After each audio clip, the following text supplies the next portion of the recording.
అనుకున్నప్పుడు అందరూ ఏమన్నారంటే మీరు వస్తే ఇది మాకు ఈ రిలీఫ్ ఆపరేషన్స్కి ఇబ్బంది అయిపోద్ది మాకు, దయచేసి మీరు ఈ రిలీఫ్ ఆపరేషన్ మీరు అడ్డమైపోతారని చెప్పేసి వారి సూచన మేరకు నేను ఆగిపోవాల్సి వచ్చింది.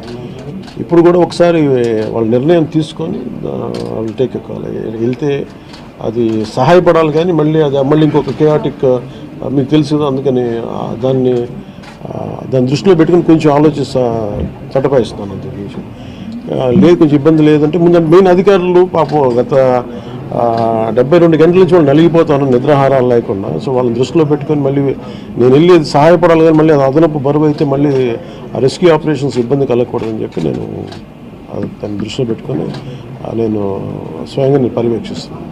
సార్ 4 రోజులుగా పవన్ కళ్యాణ్ ఉప ముఖ్యమంత్రి రాలేదు, ఎక్కడ వెళ్ళని చెప్పి విపక్షాలు ఆరోపణ చేస్తున్నారు. బాధితులను పట్టించుకోలేదని చెప్పేసి ఆరోపిస్తున్నారు.